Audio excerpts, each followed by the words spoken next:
வணக்கம். இன்றைக்கி சரசு சமையலில் உங்களுக்கு நான் வெந்தய சாதம் செஞ்சு காட்ட போகிறேங்க. இப்போ வெந்தய சாதத்துக்கு என்னென்ன தேவைன்னு பார்த்துருவோங்க. பொன்னி அரிசிங்க, நான் ஒரு 1.5 டம்ளர் எடுத்திருக்கேன். இது ரொம்ப பழைய அரிசிங்கிறனால நான் 1 மணி நேரம் ஊற வச்சு தண்ணியெல்லாம் எடுத்து வச்சுருக்கேன். அடுத்ததாக தாளிக்கிறதுக்கு என்னென்ன வேணும்னு பார்த்துருவோங்க.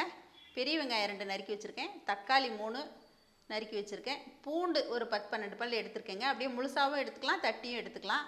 பச்சை மிளகாங்க இந்த மாதிரி 4 கீறிட்டு அப்படியே 2 வச்சுருக்கேன். காஞ்ச மிளகாய் 1 எடுத்திருக்கேன், கருவேப்பிலை, கொத்தமல்லி. அப்புறம் காரத்துக்கு தேவையானதெல்லாம் பார்ப்போங்க. வரமிளகாத்தூள், கறிக்குழம்பு தூள்னு ஒன்று வச்சுருப்போம், அதில் கொஞ்சம் எடுத்திருக்கேன். சாம்பார் தூள் கொஞ்சம் எடுத்திருக்கேங்க. தாளிக்கிறதுக்கு வெந்தயம் கொஞ்சம், கடுகு, உளுத்தம்பருப்பு, பெருங்காயம், மஞ்சத்தூள், உப்பு தேவைக்கு போட்டுக்கிறோங்க. அதே மாதிரி ஆயில் வந்து நான் கடலை எண்ணெயும் நல்லெண்ணெயும் கலந்து இந்த மாதிரி சாதத்துக்கு, பருப்பு சாதத்துக்கெலாம் தாளிப்பேன், நல்லாயிருக்குங்க. இவ்வளோதாங்க இதுக்கு தேவையான பொருள். இப்போ நம்ம சாப்பாடு தாளிச்சிடலாம். இப்போ தாளிக்க தேவையான அளவுக்கு ஆயில் ஊற்றிக்குவோங்க. நல்லெண்ணெய் ஒரு 3 டீஸ்பூன் அளவுக்கு விட்டுக்கிட்டேன். அடுத்ததாக கடலெண்ணெய் கொஞ்சம் விட்டுக்கலாங்க.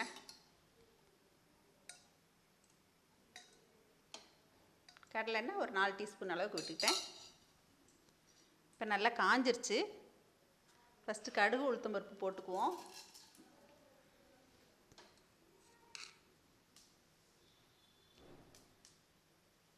இப்போ பாருங்கள், நான் வெந்தயம் வந்து இந்த சாதத்துக்கு ஒரு 1.25 டீஸ்பூன் எடுத்திருக்கேங்க.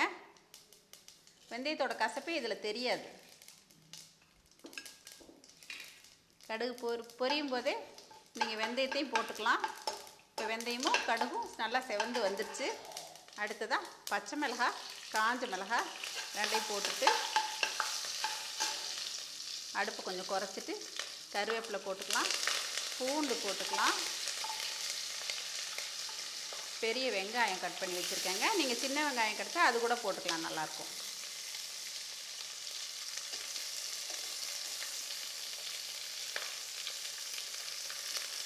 கொஞ்சம் கொத்தமல்லி இலை இப்போ கூட போட்டேன். வெங்காயம் வதங்கிட்டு இருக்கும்போதே தக்காளியும் சேர்த்துடலாங்க.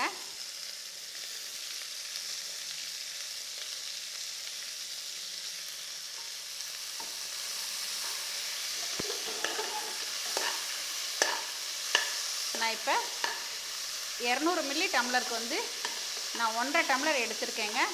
அதுக்கு தேவையானது போட்டிருக்கேன் நான். இப்போ இது வதங்கிட்டு இருக்கும்போதே இதில் காரத்துக்கு தேவையான தூளெல்லாம் நம்ம சேர்த்துக்கலாம். நான் மல்லி, மிளகாலாம் போட்டு கறிக்குழம்பு தூள் ஒன்று அரைச்சி வச்சுருக்கேங்க. நீங்கள் இது இல்லாத பட்சத்தில் கொஞ்சம் தனி மிளகாத்தூளும் மல்லித்தூளும் சேர்த்துக்கலாம். 1 டீஸ்பூன் அளவுக்கு மல்லித்தூள் போட்டுக்கோங்க. நான் தனி மிளகாத்தூளும் கொஞ்சம் காரம் நல்லா ஏறுங்கிறதுனால கொஞ்சம் போடுவேன். காரம் வந்து உங்களோட விருப்பத்துக்கு தேவையான அளவு, உங்களுக்கு டேஸ்ட்டுக்கு எவ்வளோ வேணுமோ அந்த அளவு நீங்கள் சேர்த்துக்குங்க. இது வந்து ஒரு 2 நிமிஷம் நல்லா வதங்கணுங்க. இப்போயே உப்பையும் சேர்த்துடலாம். நம்ம சாப்பாட்டுக்கு தேவையான அளவு உப்பு சேர்த்தாச்சு. இப்போ கொஞ்சமாக மஞ்சள் தூளுங்க ஒரு 1/4 டீஸ்பூன் அளவுக்கு போட்டுருக்கேன்.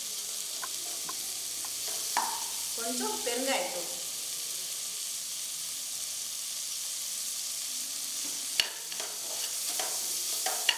இது ஒரு 2 நிமிஷம் நல்லா வதங்கட்டுங்க. இதுக்கு தேவையான அளவு தண்ணி ஊற்றிக்கலாம். இப்போ பாருங்கள், இந்த தக்காளி, வெங்காயம் எல்லாமே நல்லா வதங்கிருச்சு. இப்போ நம்ம சாப்பாட்டுக்கு தேவையான அளவு தண்ணி ஊற்றிக்கலாங்க. நான் வந்து 1க்கு 3 தண்ணி எடுப்பேன். நீங்கள் பச்சரிசியாக இருந்தால் குறைச்சி வச்சுக்கோங்க. அதே மாதிரி புது அரிசியாக இருந்தாலும் குறைச்சி வச்சுருங்க. இந்த செம்பு வந்து 4 டம்ளர் பிடிக்குங்க. அதனால் நான் இதுலேயே தேவையான அளவு அளந்து ஊற்றிருக்கேன். இது நல்லா கொதிக்கட்டும், அரிசி போட்டுருவோம். இப்போ இதில் அரிசி சேர்த்துடலாங்க. இப்போ இதில் நம்ம வந்து சாம்பார் தூள் மட்டும் சேர்த்து செய்யலாம். ஆனால் இந்த கறிக்குழம்பு தூள், தனி மிளகாத்தூள், பச்சை மிளகாய், வரமிளகாய் எல்லாம் போட்டு செய்யும்போது அந்த வெந்தய சாதம் வந்து நல்லா சுருக்குன்னு நல்லா இருக்குங்க. அதுவும் இந்த வெயில் காலத்துக்கு, இனிமேல் வரப்போகிற வெயில் காலத்துக்கு வந்து இது ரொம்ப நல்லாயிருக்கும். உடம்புக்கும் குளிர்ச்சி கொடுக்கும். அதனால் வந்து இந்த மாதிரி வெந்தய சாதம் நம்ம அப்பப்போ எடுத்துக்கலாம். நைட்லலாம் இப்போ மாவு இல்லைன்னா கூட நம்ம இந்த சாதத்தை கலக்கி போட்டுடலாம். ஒரு அப்பளம் இந்த மாதிரி வச்சு கூட நம்ம சாப்பிட்டுக்கலாம். இப்போ இந்த ஸ்டேஜில் நம்ம இதுக்கு உப்பு காரம் பார்த்துட்டு நம்ம மூடி போட்டுடலாம்.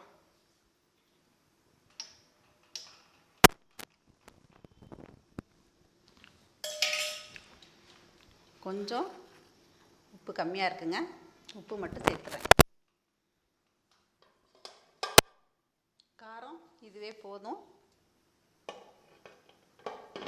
இப்போ வெயிட் போட்டு நான் 3 சவுண்டு வச்சு இறக்கிடுவேங்க. எங்கள் அரிசி வந்து பழைய அரிசிங்கிறனால நான் 2 சவுண்டு விட்டு 1 சவுண்டு குறைச்சி வச்சு இறக்குவேன்.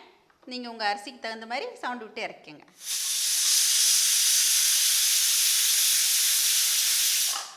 இப்போ இது 2 சவுண்டு வந்து குறைச்சி வச்சு 3வது சவுண்டு வந்துருச்சுங்க. வெயிட் ஆறட்டும், வெயிட் பண்ணுவோம். அதோட வெந்தய சாதம் வெயிட் ஆறிடுச்சுங்க. பாருங்கள், நல்லா வெந்திருக்கு.